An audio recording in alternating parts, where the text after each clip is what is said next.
Okay, so we're live. I know I started it a little early, but I just wanted to get the settings done in time to just focus on your course when you start. Sounds good. I'm going to share my screen.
So hi, everyone. Welcome back to the third week of this series of lectures on the statistical mechanics of disordered systems.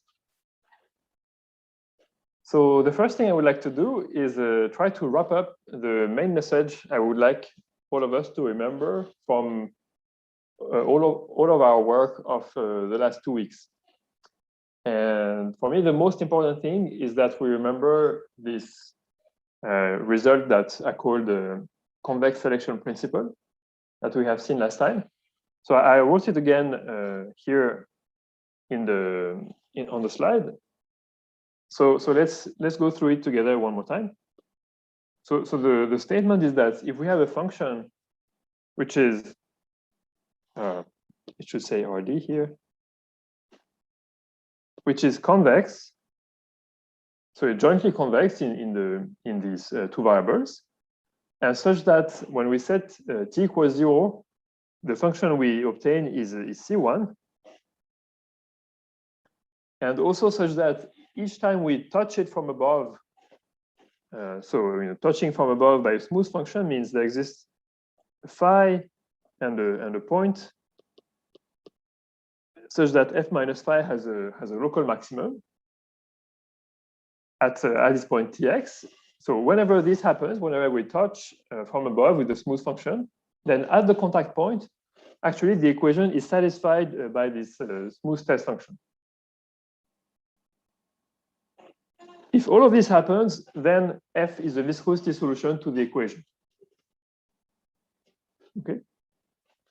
So this is something that I want us to remember, because this is going to be the mechanism by which we're going to solve the class of problems that we're going to discuss this week, namely statistical inference.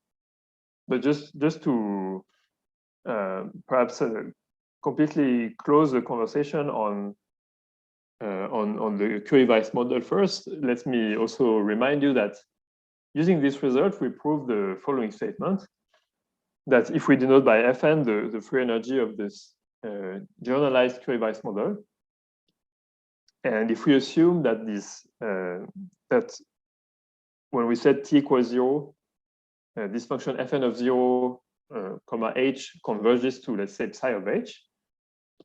So if we assume convergence and moreover that this limit function is C1, then we can apply the result above, and we obtain that Fn converges to a function f, which is solution to the equation displayed.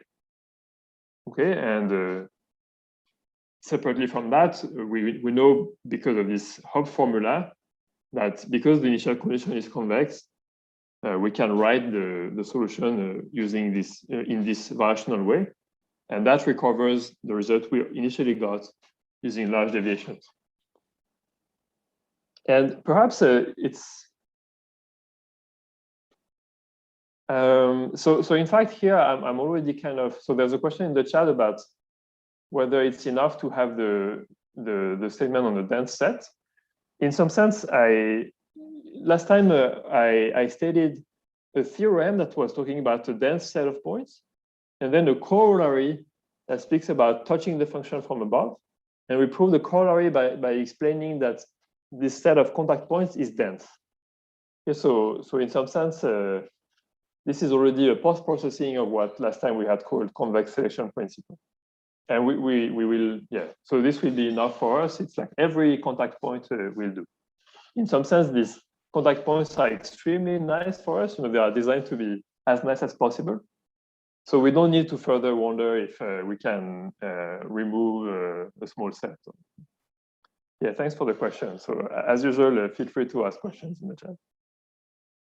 Yeah, and perhaps I thought that it would be worth to spend just 5 more minutes, or maybe a bit more minutes on one point, which is whether or not this assumption that psi is C1 is necessary, because it seems that the proof is kind of trying to leverage on this fact, and it's perhaps not very intuitive that this is a necessary assumption. So I try to insert a little bit of the intuition that something like this could be necessary when we did large deviations, because we saw that, at least as far as large deviations is concerned, there is some similar, psi is C1 assumption lurking around there.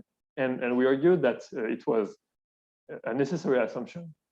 But perhaps it's useful to revisit this example in the current context. Like if I want to contradict the statement that is currently on display by removing the assumption that psi is C1, only assuming that psi is Lipschitz. So I'm going to essentially transcribe the counterexample we saw in this large deviation context in this present, let's say, framework of discussing the Curie-Weiss model. And so we are going to, let's say, counterexample.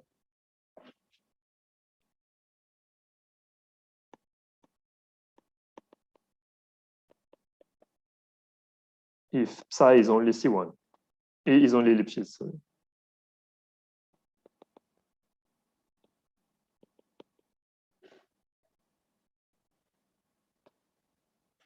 So I'm going to build it the same way. I'm going to, so you remember when we defined the generalized Curie-Weiss model, there are 2 things to choose. There is the nonlinearity, like this function psi, which is the square function for standard Curie-Weiss, but we can choose other functions. And there is this underlying measure, which we were writing Pn, which in the normal Curie-Weiss is just a product of Bernoulli's, but which I can choose the way I want, provided this convergence of Fn of 0 is satisfied. So here I'm going to choose the measure Pn to be just with probability 1/2. We put all the spins to be 1s. So this is the Dirac at the vector of length n, which is made of 1s. And with probability 1/2, every spin is -1.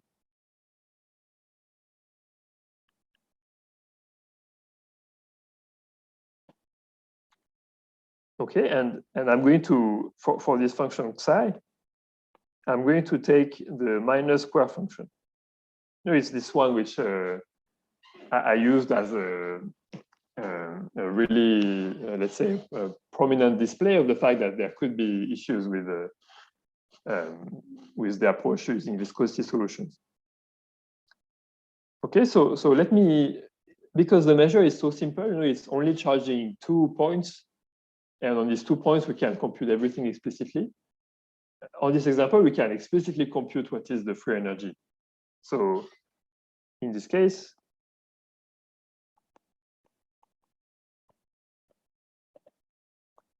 Fn of T and H. So remember, in general, it's 1/n log, and then some integral with respect to Pn. But here, Pn is this very simple measure. So it's going to be just 1/2 times the exponential, in which everywhere where there's a sigma, I substitute by a 1. So it's going to be T, and then, so if I compute 1/n sum of sigma I, it just gives me 1. And then I'm supposed to compute psi of that thing. So it's going to give me -1. I'm just going to get minus NT. And then it's plus H times the sum of sigma I. So I'm going to get plus HN. And now there is the other term which comes from the event when all the spins are -1. So the first part, it's squared, so there'll still be a minus Tn. And then it's going to be minus Hn. Right? Is it clear for everyone that this is the free energy?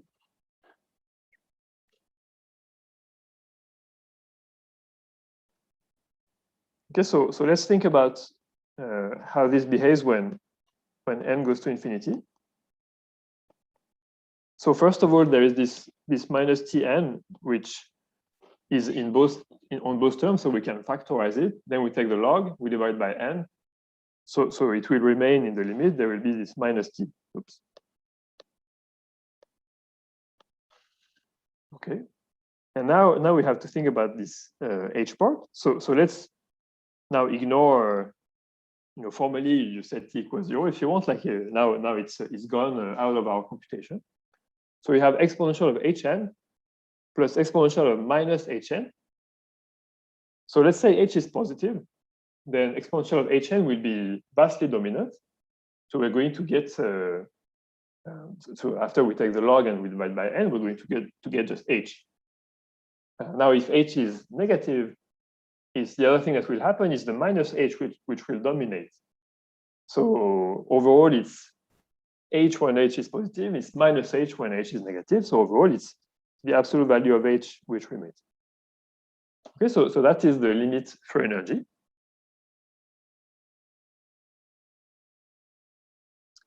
And if we were to believe the statement, which I'm trying to contradict here, because observe that when T equals 0, the function is absolute value of H, it is not C1. Okay, and that was the point. I want to try to contradict that the statement I showed before. So I have to find something which is not C1 when I said T equals 0. And if we were to believe the result, we would have to think about the following PDE.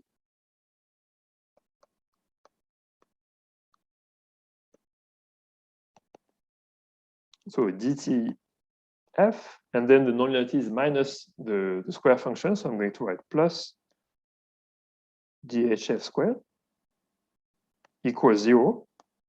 And the initial condition is whatever we get as the limit when we set T equals 0, which we just saw is absolute value of H. Okay. So if I kind of naively believe that the statement we discussed earlier is true, it would have to be that this thing we get in the limit is the solution of this PD. Okay, so I claim this is not the case. And one easy way to see this, perhaps, is that by the comparison principle, the solution to this PDE is non-negative.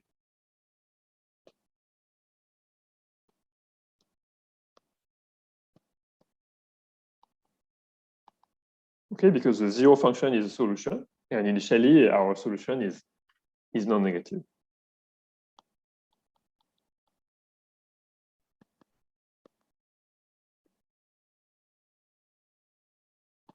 And alternatively, you can just write the Hopf-Flachs formula, and you will see that it's a non-negative function. So in fact, you can compute explicitly what is the solution, and it's done in the handwritten notes. But I don't need to compute it in order to observe that this solution is not H minus T. Okay, so we have let's say f of th not equal to absolute value of H minus T.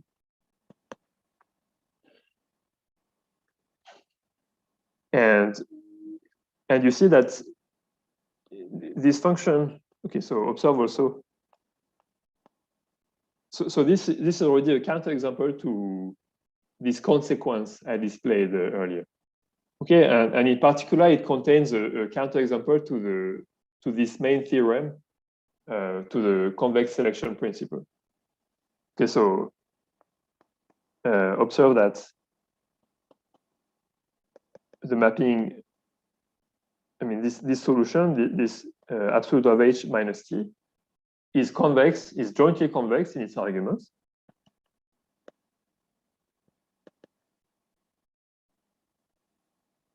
And it solves the equation almost everywhere.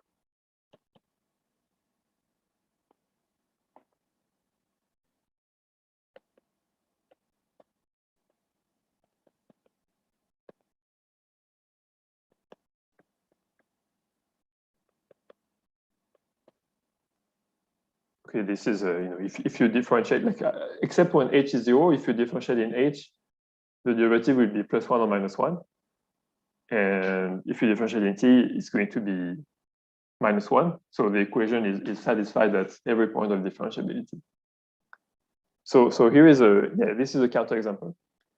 And just, I mentioned in passing that you can devise another measure, Pm, that has the same initial condition absolute value of H, but for which the free energy does converge to the solution to this PDE.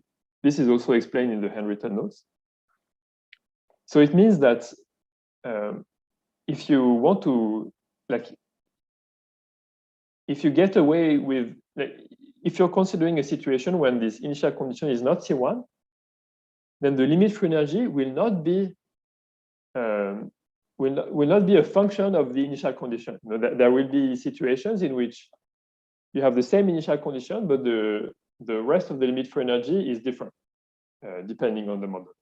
Okay, anyway, like, you can see more details about this in the notes, but I thought it was interesting to point it out.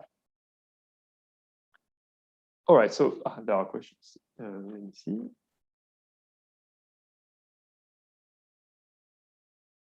Yeah, so to me, the interpretation, at least from the point of view of large deviations, is that when you do this dualization or something, it's okay. So when you, the question is whether or not the probability to get the magnetization inside some region will be a convex function of the argument. So if I look at least that's the way I think about it. When we did large deviations, we essentially the critical question is whether, okay, let me write it like this, is whether this function is convex for the function of M. So in some sense, when in full generality, when you do this calculation of psi star, what you recover is the convex envelope of this function. And when psi is C1, essentially it tells you that this function is strictly convex. So if I display to you the convex envelope, in fact you know what is this function, because there is no other possibility. And when the initial condition is only Lipschitz, this other function will have flat pieces, and so you cannot know what is the underlying function. Okay, so something like this. I'm not sure if I explained it well, but and so but just to illustrate this intuition, the other example I have in mind, which does converge to this viscosity solution, is when you take Pn to be of this form. So let's say, so instead of having these two Diracs at everybody -1 and everybody +1, you can say they're going to be, I'm going to pick a number at random between -1 and 1, and then I'm going to put a delta at this number. Okay, so this is a different initial condition. It's a different measure, sorry, than the other one, but this one will converge to the same. We will have the same initial condition, it will also satisfy that when you set t equals 0, it converges to absolute value of h. But when t is positive, it will converge to the solution to this equation. Okay, so yeah, it's okay. And from the point of view of the PD, my intuition is that when you try to create singularities, you need to push the second derivative up and down. But if the singularity is already present, then in some sense you only need to keep it alive in order to get a counterexample. Something like this.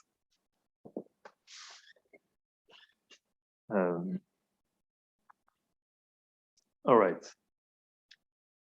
So yes, and when I say the notes, I mean the handwritten notes.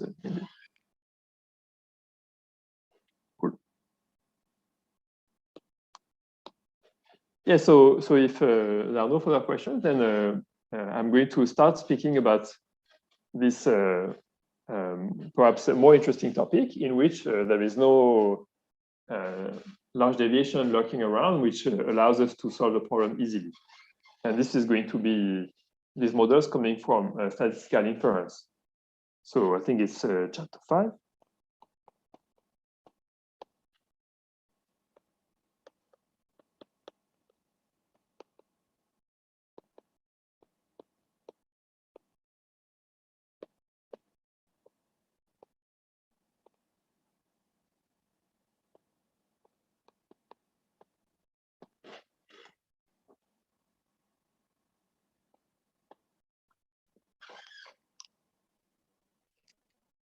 So I'm going to focus on a particular problem which has the following form. So I assume that there is a big vector.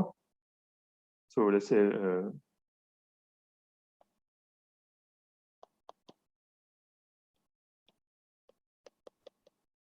so n is very large. I have this large vector x bar, and we observe a noisy version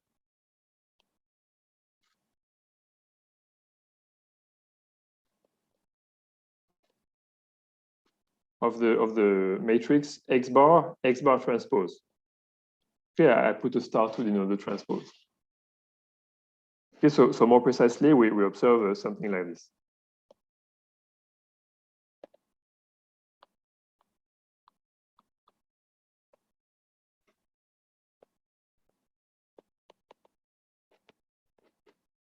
Where this is just a matrix full of independent Gaussian standard Gaussian random variables.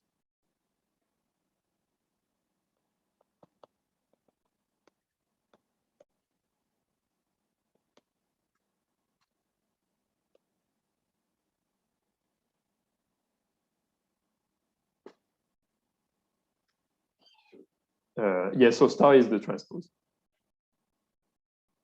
So explicitly, this means that for every I and j between 1 and n, you observe square root of 2t over n x bar I, x bar j plus wij. Okay. I don't assume symmetry. It's more convenient, but yeah, basically you could reduce one to the other, but for writing things up, I don't assume that W is symmetry. So we observe this for every pair I and j. And so I'm going to explain more precisely what are the assumptions. But before, I thought it would be nice to give some motivation. And I mean, it's interesting to wonder about the observation of small rank matrices. But it's nice to know that it shows up in a variety of contexts. And perhaps one context is recommendation systems. Another context is community detection. And it's perhaps less obvious that it can show up in community detection. So I thought it would be nice to spend a few minutes explaining in rough terms how it shows up there. Okay, so it will be a bit of an informal discussion, trying to point out a connection with problems of the sort of community detection. And yeah, before I go into this, maybe I should have said the sort of things we want to observe here is we want to say, when is it possible to recover information about what we care about the signal X bar? And when is it not possible? And if it's possible, how much of the signal can we recover? And just like with the Curie-Weiss model, we will have phase transitions in our problem. So depending on the value of t, there will be a phase in which we cannot recover anything about the signal. And after a certain threshold, we will start to be able to recover something about the signal. Okay, and maybe we can even say explicitly what is this something, in the same way that we could identify the magnetization in the limit of large N for cravings. Okay, so let's say one motivation. Now I'm going to discuss community detection a little bit.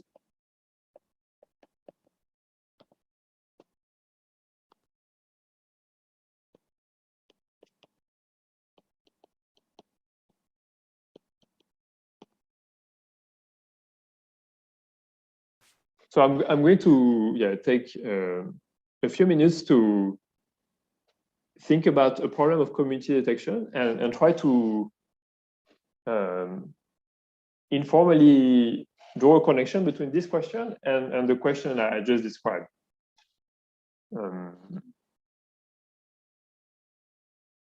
Yes, so let's take a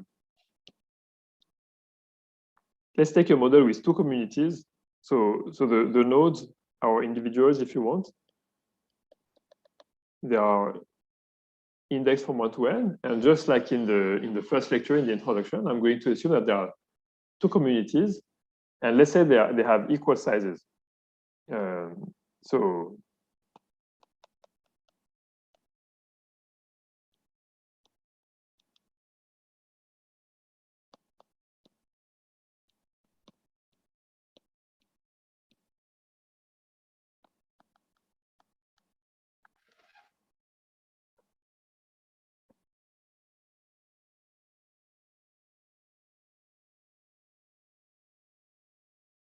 no, I'm going to. Otherwise, yeah, there will be some, whether or not n is odd or even. Okay. Anyway, +1 or -1. Let's say they are decided. So each individual I tosses a coin and decides if it's in the community +1 or the community -1, and the coin is so indicated by a vector X bar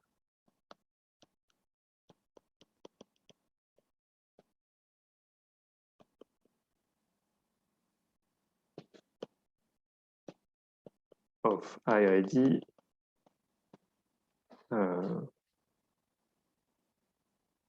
random variables. So +1 with probability 1/2.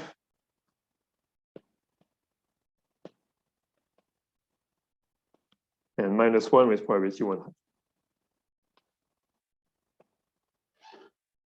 Okay, so we have this vector. It tells us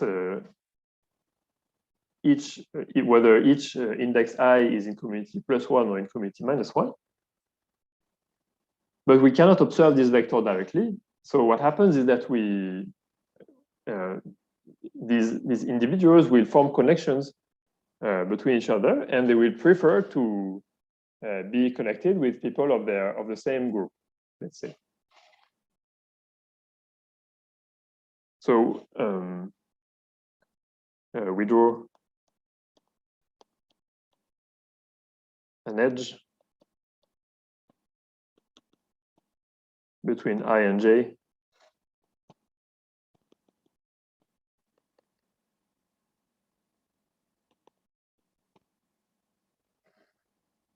And I'm going to set it up like this. So I'm going to say that the probability that we draw an edge between I and J is dp/n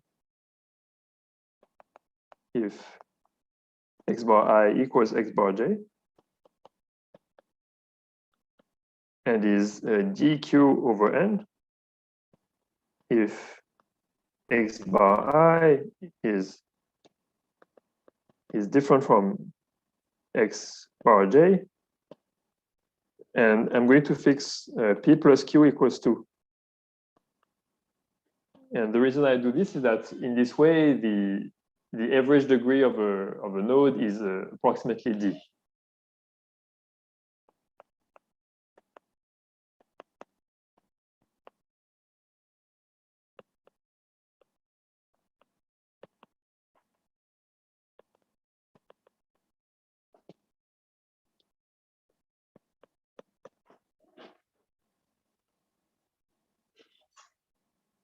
Okay, so I have these two parameters, three parameters, d, p, and q. And let's say I know these parameters. And then people connect to each other according to these rules. And then I observe the connections, and I ask myself if I can recover the identity of the two groups. Does the question make sense? So we have this random graph. We see these connections, and we try to figure out the labels, if you want.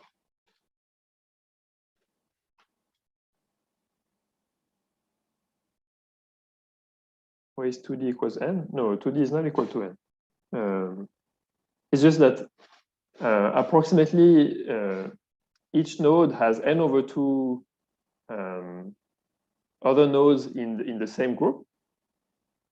So you have approximately p connections to people in your group. Sorry, dp connections with people in your group. dp over 2, I'm going to manage. And for the other group, you're going to have dq over 2 connections. So in total, you have dp over 2 plus dq over 2, and p plus q is 2, so you get d. Okay. And so we think that p and q are a bit different, so it's not they don't match the same way within group or between different groups.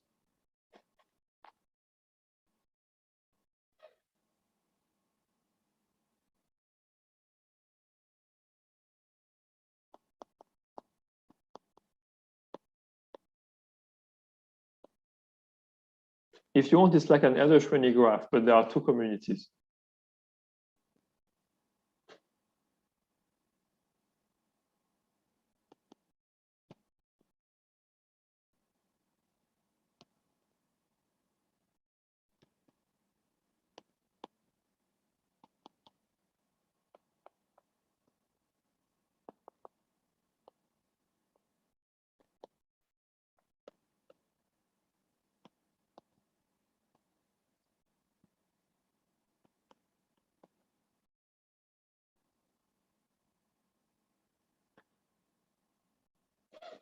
And here, yeah, so here I use a fixed d, but I'm going to take the limit of large n and then large d, because I want, the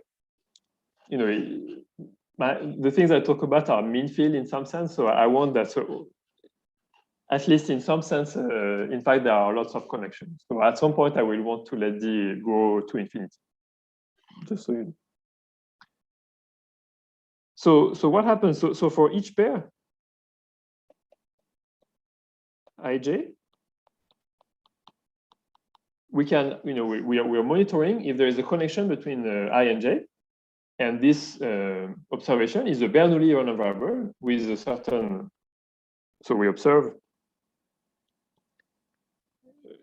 a connection which is the Bernoulli random variable with parameter dp over n if x bar I equals x bar j, and it's a Bernoulli random variable with parameter dq over n if x bar I is different from x bar j. Okay, so if I want to, yes, so you can think of p as being larger than q. In fact, what I'm going to discuss would also, will be kind of symmetric in p and q. So you could also imagine that they prefer to connect to people in the other group, but it's more natural to assume p is larger than q, indeed. So let's say p is larger than q. Yeah, and if p is equal to q, there's no chance. But what we're going to see is that even if p is only slightly larger than q, okay, yeah, we cannot do this.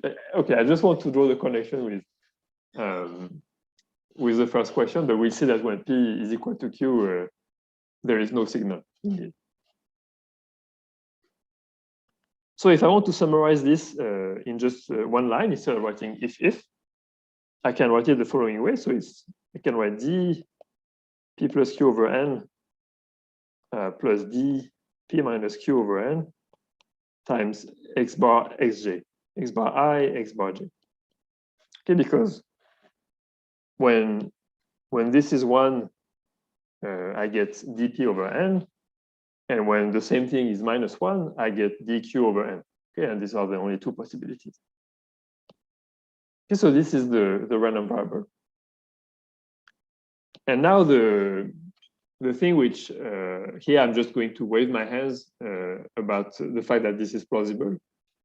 But okay, so I'm just going to observe the mean value of this random variable and its variance. Then I'm going to say, oh, but if this was a Gaussian with the same mean and variance, then the problem would in some sense be similar. And this I'm not justifying. This is a difficult part of the argument. But this is how the connection is built. So the mean of this random variable, well, it's just a Bernoulli, so it's D P plus Q over N is actually P plus Q is actually 2, we said. Oh, and I did make a mistake.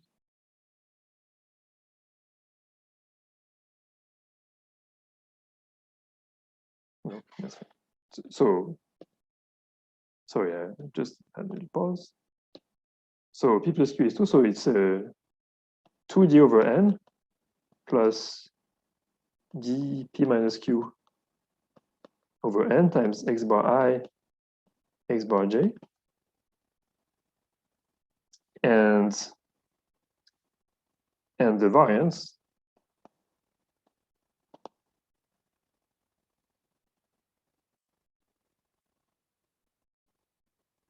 so the variance is well, is also P.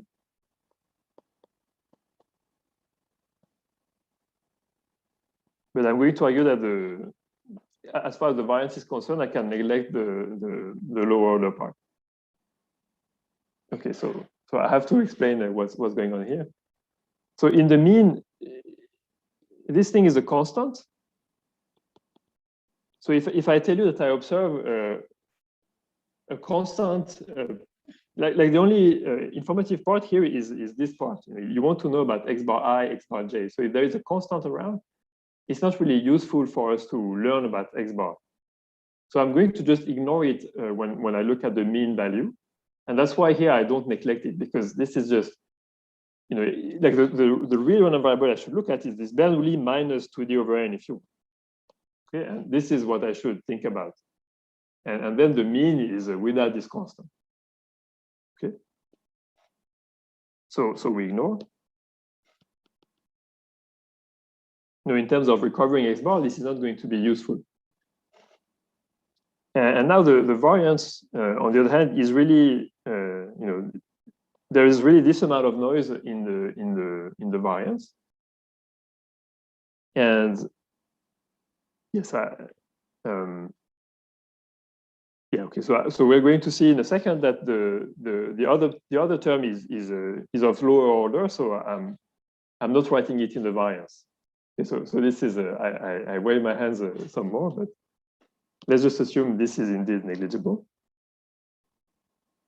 And the point that I want to make here is that this problem is equivalent to the situation in which I would have the same sort of observations, but where the random variables are Gaussian.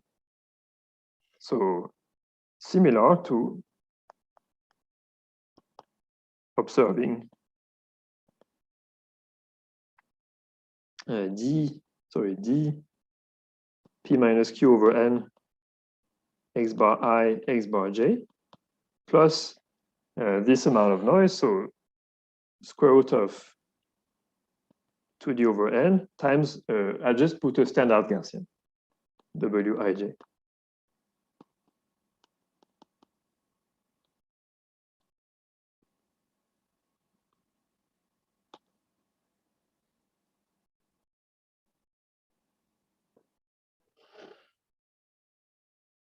Okay, and this similar to observing.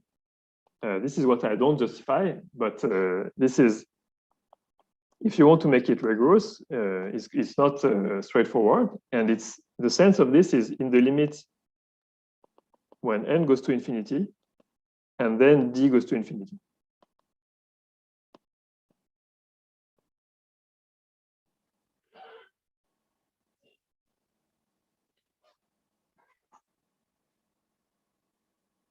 Oh yeah, okay. I lost a factor of 2 somewhere. Sorry. So here there was a 2. I'm sorry. Yeah, that's just when we do dp plus q plus d, so that it matches the formula above, there's a 2, which I lost. Sorry about this. So then I have to remove some 2s.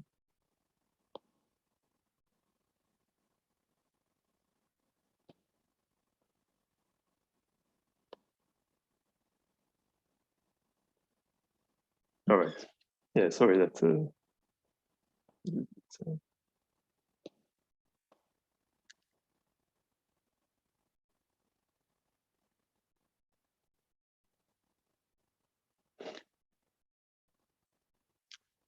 But now you see that, okay, this is of the form.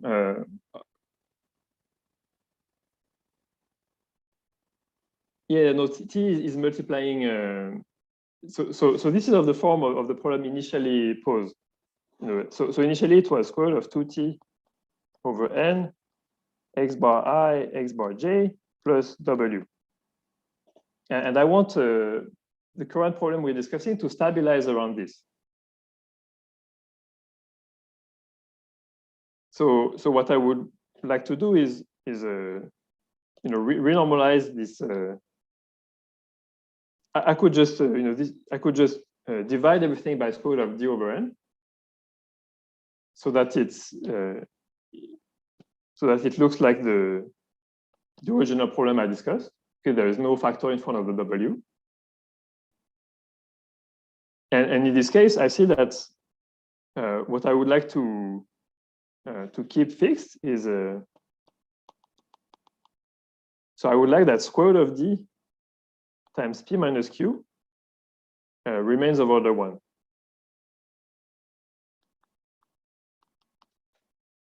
Okay, and so this is this also reveals the right scaling. So you see that the scaling I use is with p minus q of the order of 1 over square root of d. And that's why there was something I neglected earlier, and it's because p minus q is we take d large and p minus q becomes small. Okay.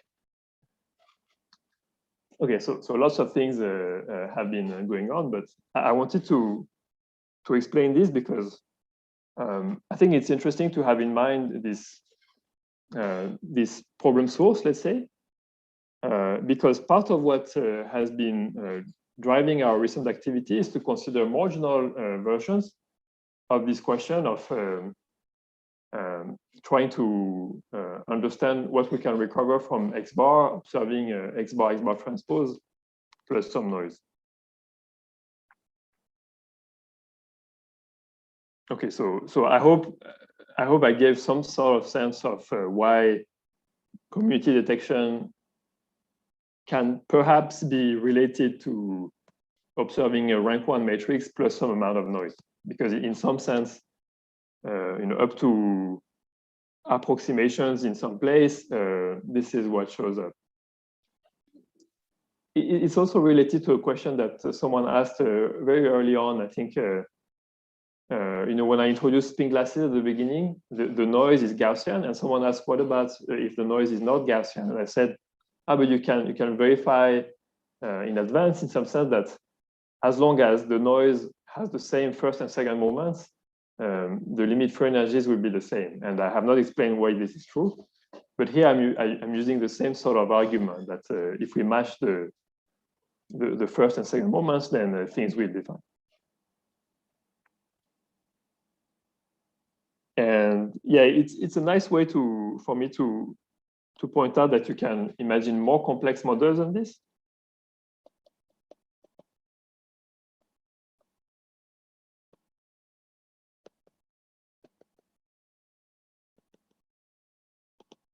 So for instance, T, I mean, the T is just some other parameter. So there's a question in the T about the T, in the chat about the T.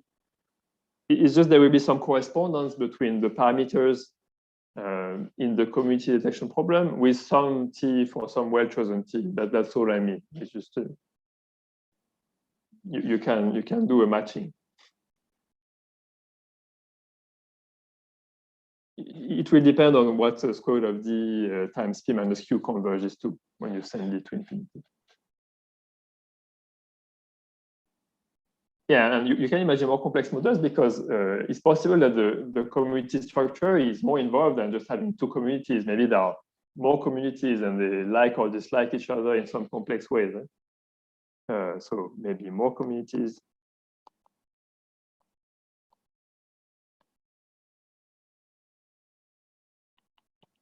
And the way they will want to pair to one another is will be dependent on some belongings to different communities.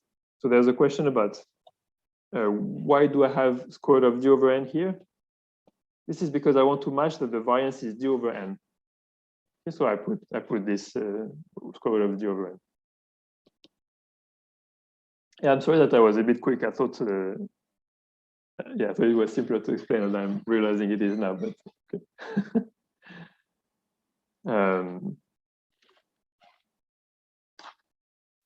And so in general, instead of observing just this x bar transpose guys, you could imagine more complex situations. So, oops, this could be encoded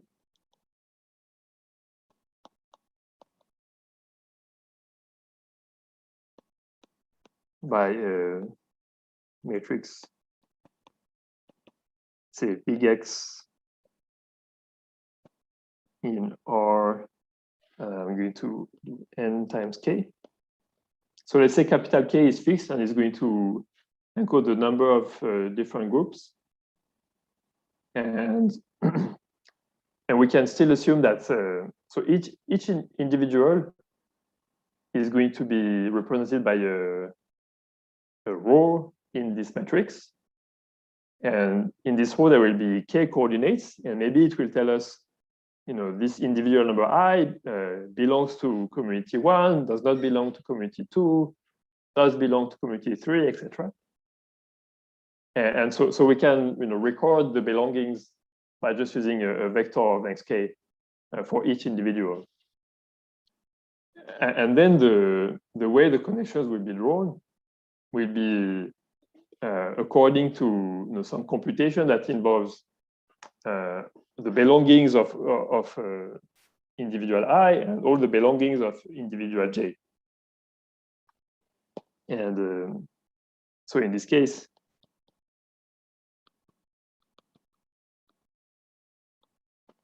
we are going to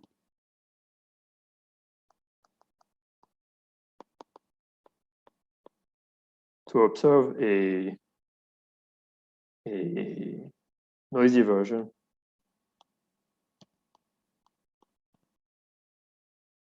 of the second order tensor product of x bar multiplied by some matrix. Okay, so where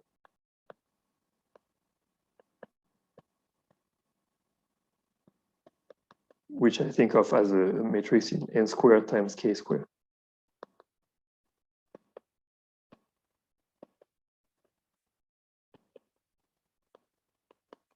If this is a bit of, and A is a fixed matrix.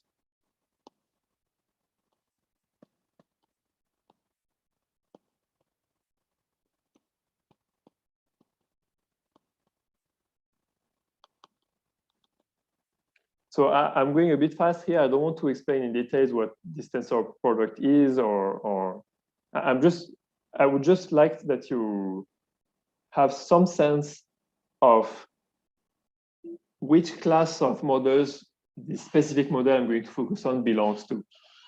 So now I'm going to, during the whole week, I'm always going to focus on the first thing I said, we have one vector and we look at x bar transpose plus noise.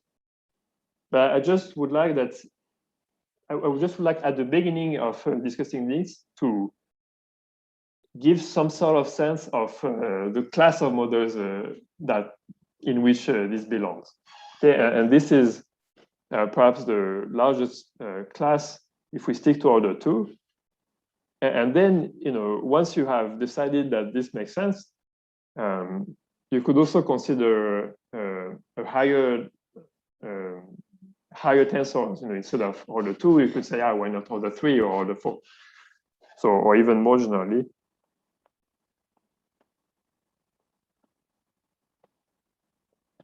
We could think of trying to understand models of this sort. So we observe a noisy version of this guy. Okay, and so I say all this because so this is the most general model I'm ever going to mention. And last year I talked about related problems, and I also focused on in this OOPS summer school. And maybe some of you have seen some of these videos. And I also focused on this simple model x bar transpose. But there I use a method which works nicely for x bar transpose, but will not apply to these more general models. Or at least only to some of them, not to all of them. And a lot of my recent activity was focused on trying to find a method that will actually cover these more general models. And as you know, part of my motivation is that I still think that all of these models, even though they look a little bit complicated, they are still kind of simpler versions of what happens in spin glasses. And since I struggle with spin glasses, I thought I should try to first make sure that I understand these models, even the most hairy ones with p-order tensor. And and so finally, so the methods we're going to discuss this week, we're only going to discuss it on the simple model, x bar transpose, but it would apply essentially unchanged also to the more general models. And this is, I have to tell you this because otherwise you could just think, why not just use this other method I explained last year? And the reason is that it's not going to extend to all of these models. All right, so if this was confusing, don't worry. This is the end of the conversation about the more general models. After the break, I'm going to define precisely this x bar transpose model, and we're going to study it carefully and with much more details than I did right now. Okay, so this was just to give you a sense of, let's say, the landscape of possible models. But if this was confusing, don't worry, we're going to, let's say, restart from scratch after the break. So let's take a 10-minute break, and I'm happy to take questions if there are. So I already saw a question I had missed. So the question is about PCA. So okay, so let me rewrite this thing I do want to focus on.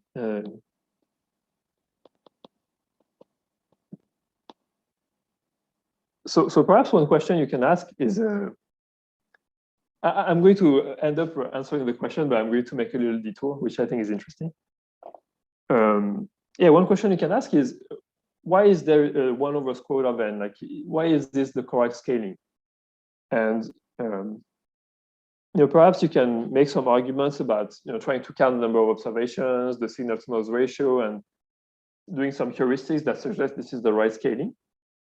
But this would be a very heuristic argument, and it's unclear if this is really giving you the correct answer. So perhaps another way to approach this is to try to imagine a practical method to try to recover X bar. And one possible method would be to say, oh, I'm going to look at the spectrum of this matrix, and I'm going to look at the top eigenvector. And maybe, if I'm lucky, maybe it's going to align with X bar. At least for finite n, if I put if here I put an extremely large number, then this will be the leading eigenvalue essentially. This will just be some small perturbation, and so the leading eigenvector will be related to X bar. So it's a plausible strategy to decide you're going to compute the eigenvector associated with the top eigenvalue of this matrix, and this is what principal component analysis is about. Okay, it's like you're taking a matrix and you're trying to study the top eigenvalues and eigenvectors.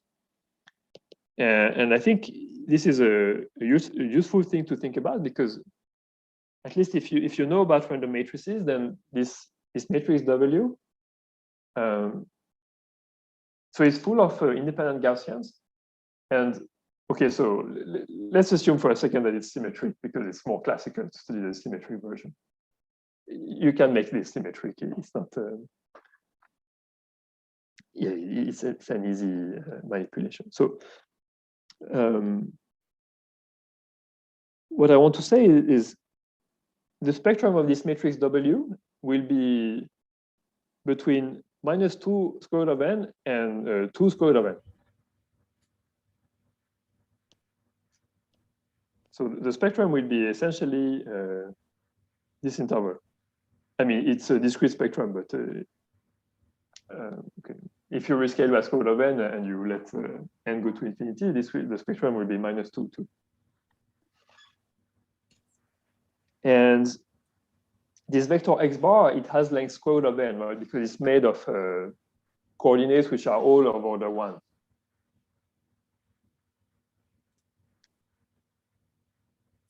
So let me see if this makes sense. Yes, so then if you think about this rank 1 matrix on its own, its eigenvalue is of order, okay, maybe square root of 2t times the square root of n.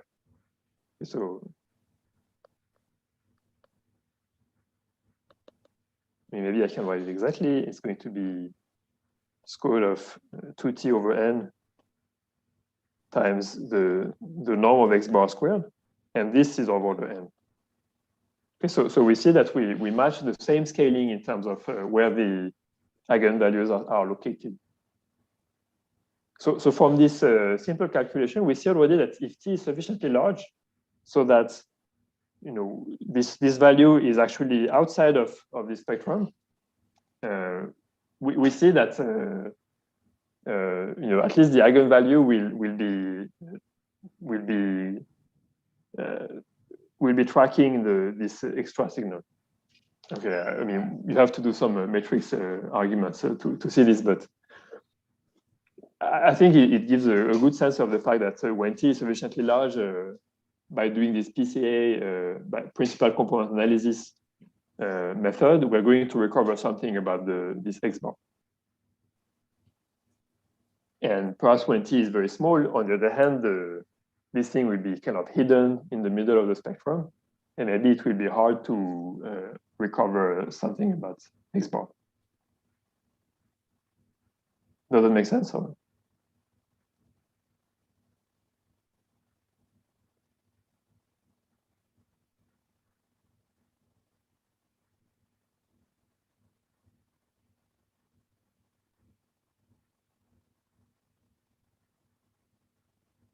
Okay, I'm not sure if I understand the question in the chat, but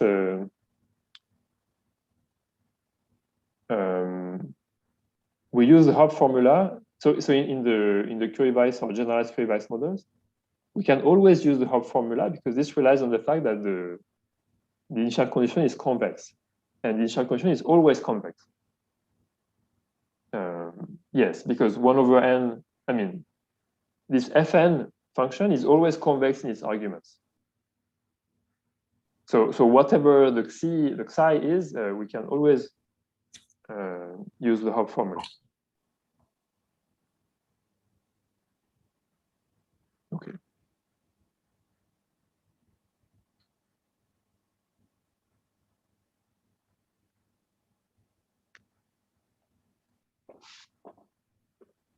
Okay, I'm just going to take a short break and be back in a second.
Yeah, I almost forgot to mention. So many people worked on these problems, and I'm forgetting names. But so at least some people who worked on these questions include Barbier, Macris, Shakala, Zdeborova, Delarge, Miolan, Reeves, and others. And I apologize for those I have forgotten. In particular, yeah, I learned about this connection with community detection on the paper of Delarge and Miolan. And prior to the things I'm going to explain this week, the most advanced result was by Glenn Reeves, where he could treat all models of this form with the second order, but the other orders, especially the odd orders, were open. I think there was also some particular choices of A were covered. Okay, it's kind of mapping exactly everything is would take a lot of time, but so yeah, the method I explained last year it was also based on partial differential equations, but on these Hamilton-Jacobi equations, but used the notion of weak solutions. And my understanding is that the method that had been used in the papers of these authors is a somewhat different implementation of a similar technique. Like they use essentially some version of the method of characteristics, which I relate to this notion of weak solutions. At least informally, it seems to be related in my mind. And I think in the latest paper of Reeves on problems of this form, he really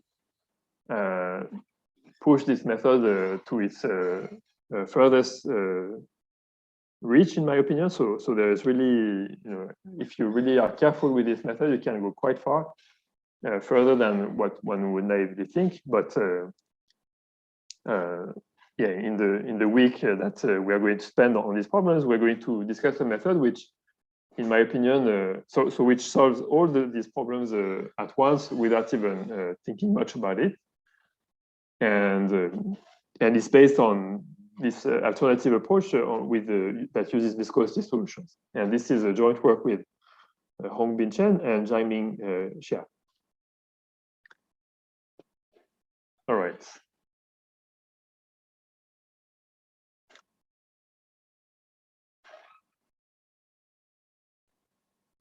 Yeah, so we are going to focus on the simplest possible model.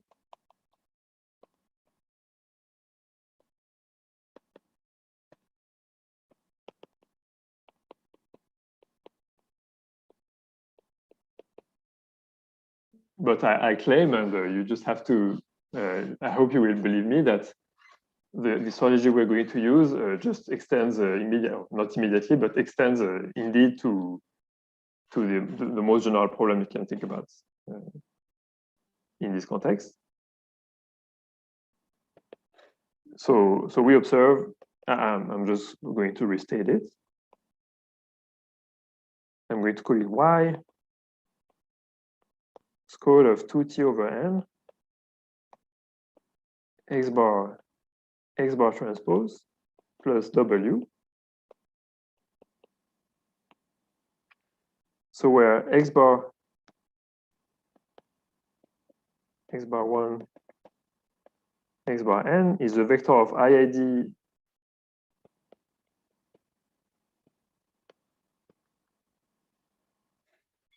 bounded random variables.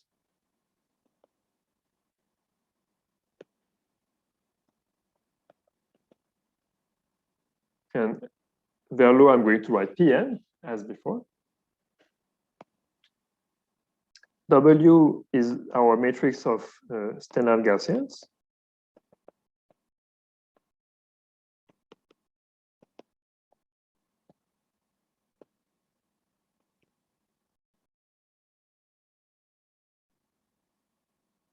I should say independent somewhere. So they are independent of x bar as well. And this parameter T encodes the signal to noise ratio.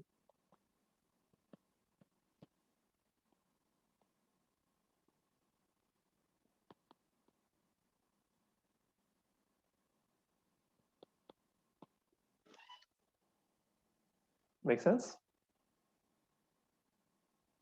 And here I'm going to focus on trying to understand the theoretical limits to recovering x bar. So instead of, I'm not going to focus on explicit methods like this principal component analysis approach that we discussed during the break. I'm just going to try to, I'm going to try to answer a different question, which is, what is the best possible thing that one can possibly hope to achieve? So our goal is to understand the let's say information theoretic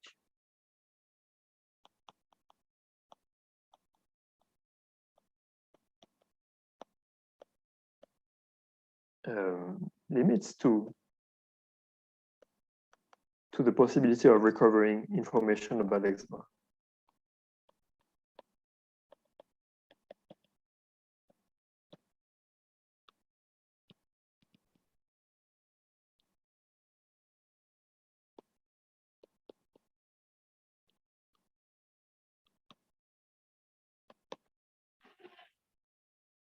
Okay, so in this talk, there will be no consideration of algorithms. There is a problem set in which we compare these theoretical limits with precisely actually this principal component analysis approach. So it's interesting that we can discuss whether or not principal component analysis reaches the optimal best possible thing we can do or not. Right? But yeah, this will not feature in the lectures per se. And yeah, I just want to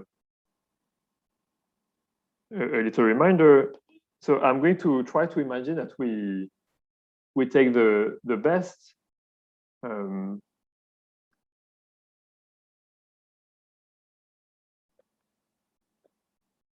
okay,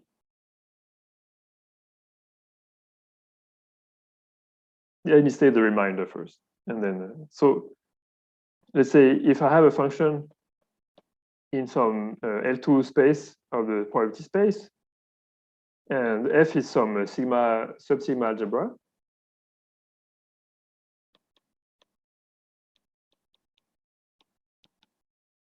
Then when I look at the infimum over all functions G which are F measurable, so F is not the complete sigma algebra. It may be a smaller sigma algebra than the underlying sigma algebra of F.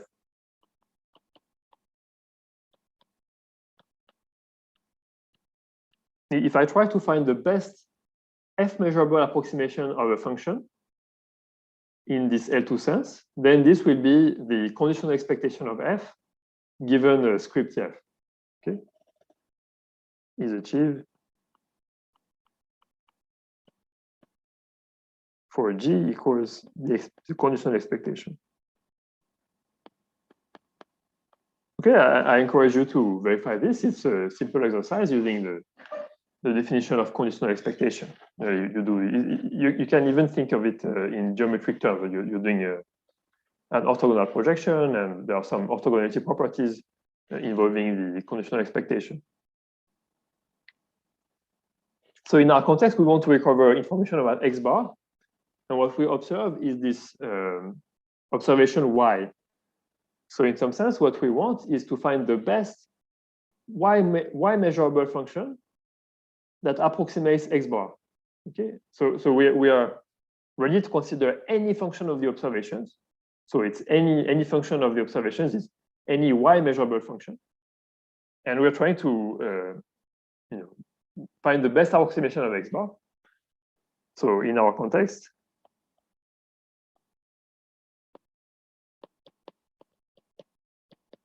we would like to find, well, we're interested in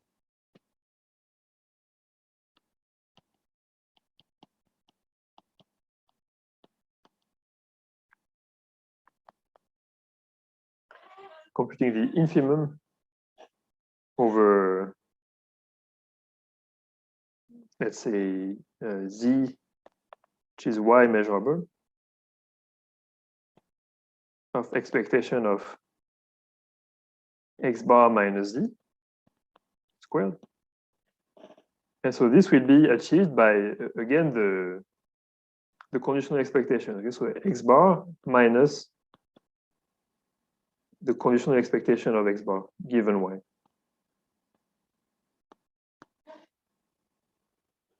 Okay, so it's if you want, it's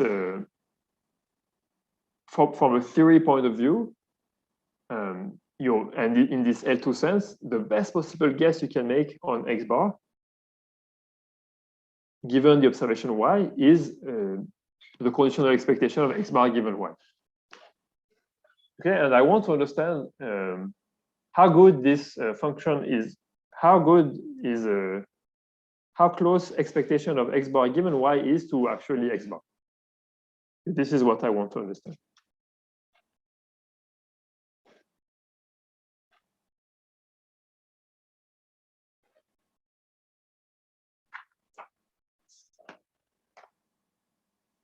Okay, so maybe we can call this call this.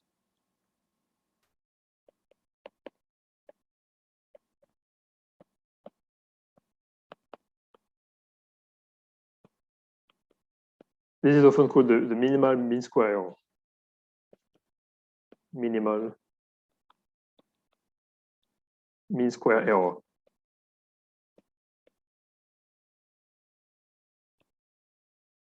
And so maybe we're going to denote this MMSC n, and this will also depend on T. Okay, and perhaps what I would like to understand is the asymptotic behavior of this quantity. And maybe if you, perhaps it's also a valid point to observe that what we're really observing is a noisy version of X bar transpose. So perhaps it would be best to ask about recovering X bar transpose instead of asking about recovering X bar. So maybe also consider the expectation of X bar transpose minus this same conditional expectation, X bar transpose given Y. Okay, and this also could be legitimately called a minimal mean square. Or yeah, here I should say, so this guy is a matrix, so maybe I should say what these absolute values mean in this context. So with the notation,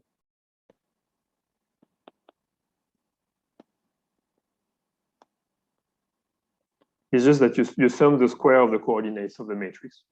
So it's so let's say whenever A and B are two matrices of the same size,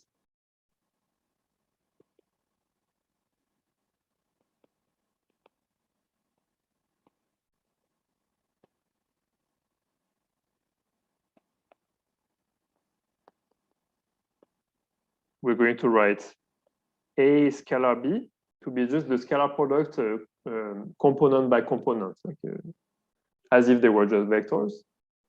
Say for the entry-wise product.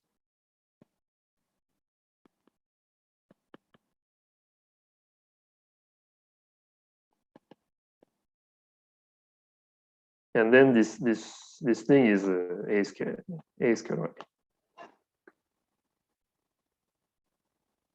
Yeah, and I think it's useful to observe that this may be a better quantity because if you imagine that the law of X bar is invariant under a change of sign, then there's no way you can know if you can make the distinction between seeing X bar and seeing minus X bar because you're seeing this X bar transpose, right? So they are multiplied. So if I secretly replace X bar by minus X bar, you cannot know by observing X bar transpose. And if the law of X bar has this symmetry by multiplying by a -1, then this expectation of X bar given Y will be 0 as a consequence, okay? Because the observation is unchanged by the change of sign. And so just by symmetry, in this case, this guy will always be 0. So there are ways to address this that we can just decide in some technical way to break the symmetry, and in this case, the quantity become meaningful again. But yeah, perhaps a cleaner way out of this inconvenience is to actually focus on this quantity instead. Okay, so this is the minimum mean square error, and I would like to understand what is its value. Is it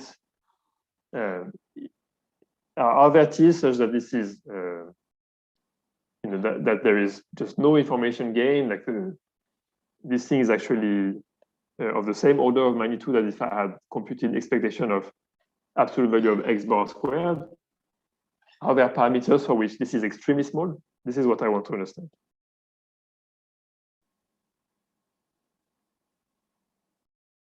And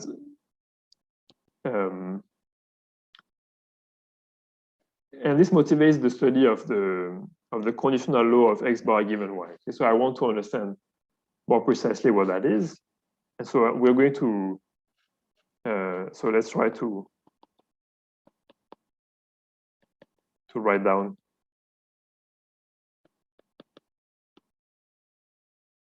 the conditional law of X bar given Y.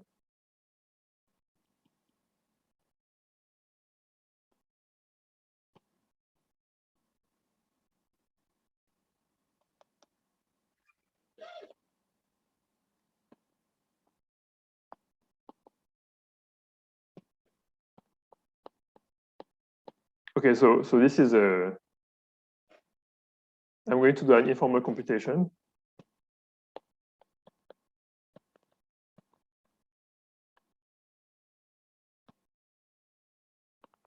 where there will be 0 divided by 0 appearing, but okay. So I'm going to do an informal computation to figure out the conditional law of x bar given y. So let me write it like this.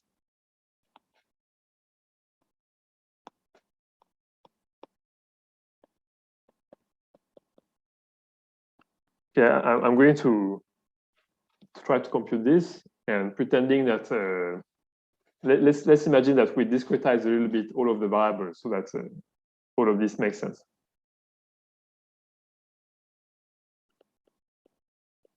And so by Bayes' rule, this should be like this.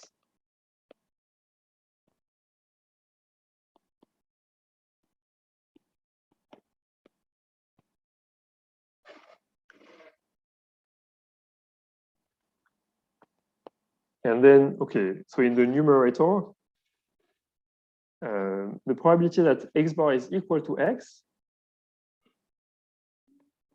by definition, is given by this measure dpn, right? So it's dpn of x.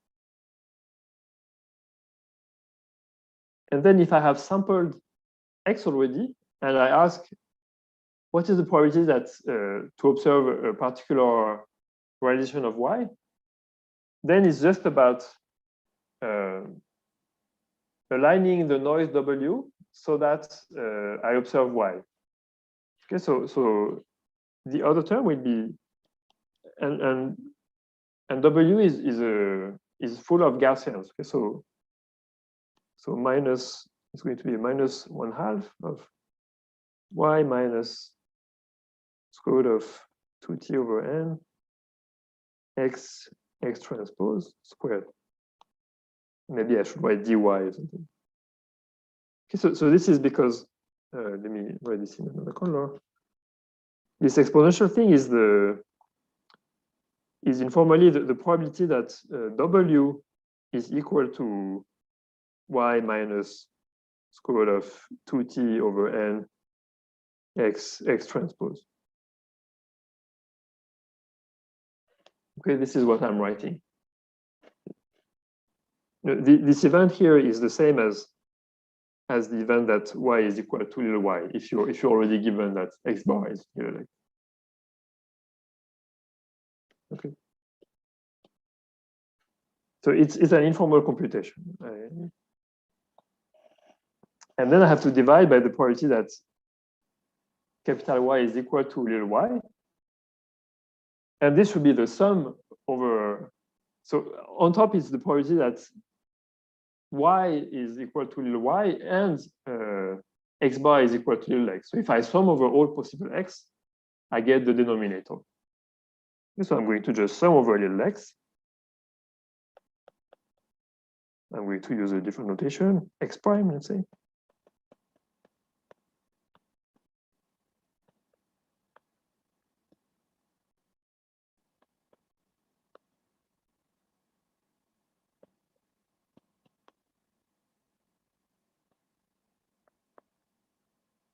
And now I have dy's on both slots, so I'm going to just erase them.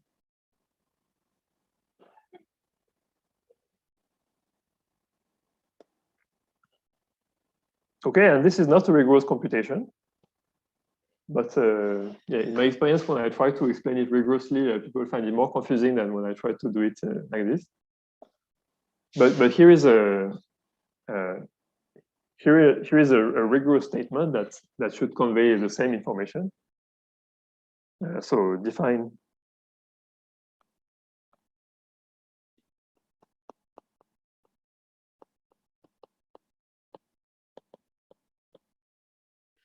So I'm going to do one more simplification, which is in the exponential, I could expand the square. And I have this exponential of minus y squared in the numerator and in the denominator. So I'm going to just erase it. So I'm going to define just what remains in the exponential, which is square root of 2t over n y dot x transpose minus t over n X transpose squared. And the claim is that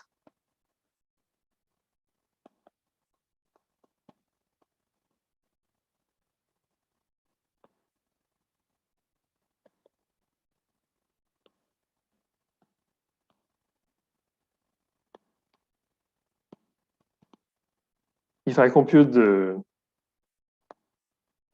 conditional expectation of X bar given Y, then this is going to be written as, like, so now I'm yes. There's a question in the chat about this Y minus square root of 2t over n x transpose is a matrix, and then we take this norm, which is the norm squared is the sum of the squares of the coordinates. So it matches with what this matrix of independent Gaussians is doing. Okay. Yeah, I'm simplifying. So I don't put the y square because it's both in the numerator and in the denominator. So I could have kept it, but I prefer to simplify it. Okay, so I'm going to erase it. Does that make sense? I cannot simplify the other terms because in the numerator it's written x, and in the denominator it's written x prime. So each time, these other terms will not simplify, but the y is simplifying.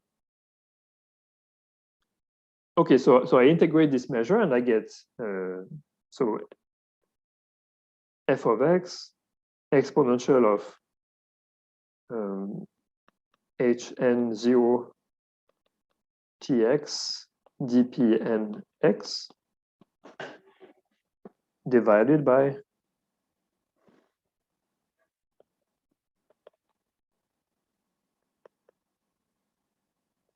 I could write x prime if I want, but wait, x prime.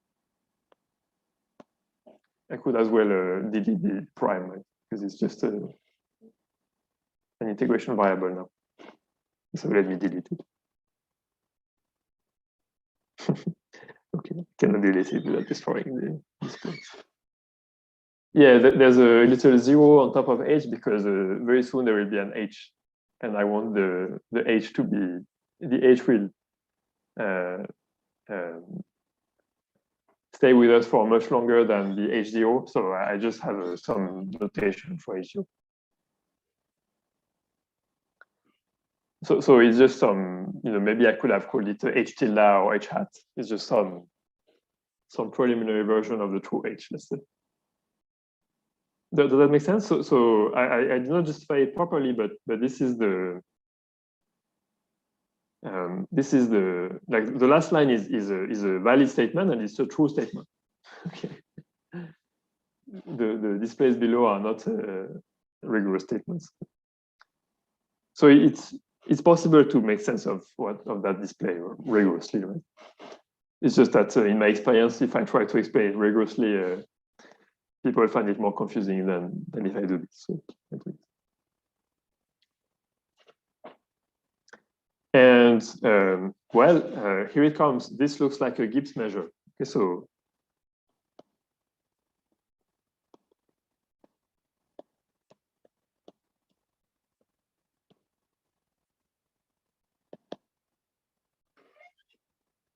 we are going to, we are in a setting which resembles the one we have been dealing with Curie-Weiss.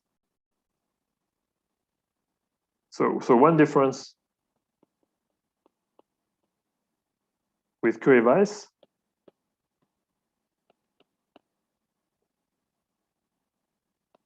is that now this energy function hn0 of tx is random. Okay, so if you wish, there are two levels of randomness.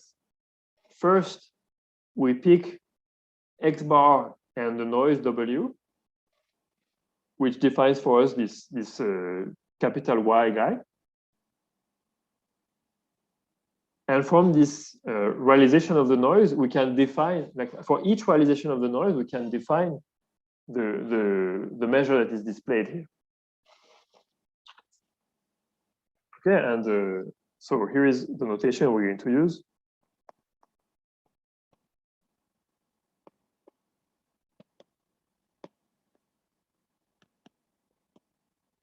So just like for query vice, I want to use this bracket notation.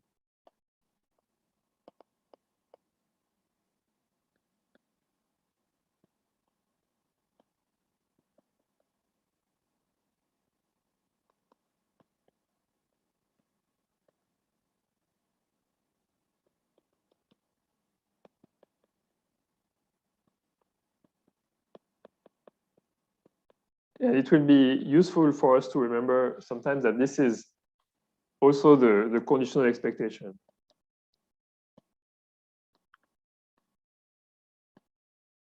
Okay, and I do, sometimes I do like to write it in integral form, so we can also think of it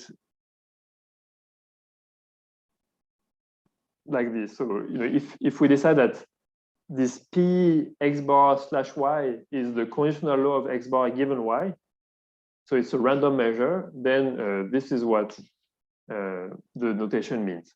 And okay, so the advantage of this notation is that now I want to think of x as being a random variable that is sampled according to the law of x bar given y. Okay, so if you want, I define a new probability space with this expectation with the angular brackets.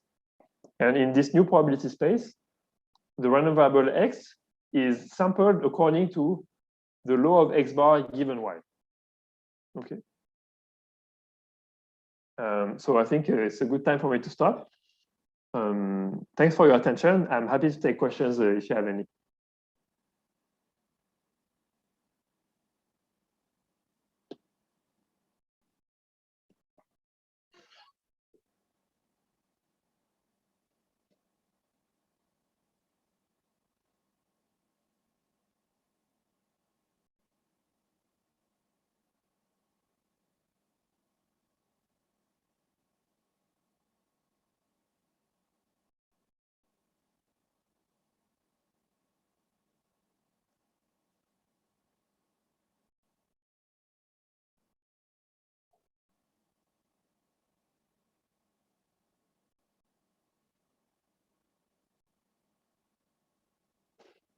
So there's a question in the chat about higher order Bernoulli models.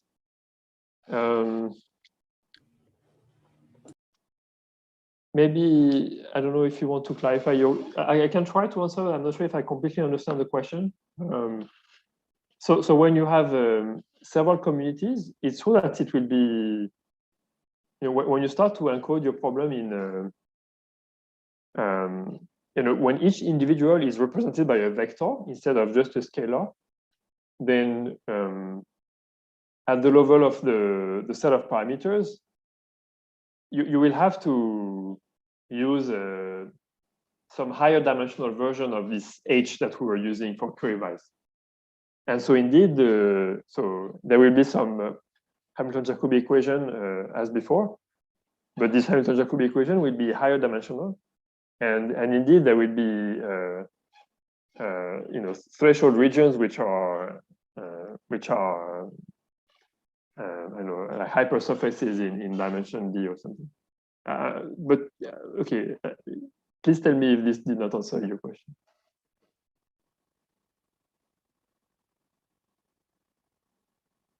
Yeah, and maybe hypergraphs is related to the tensor version when you take p equals 3, for instance. So that the edges are like triangles, and you're deciding that.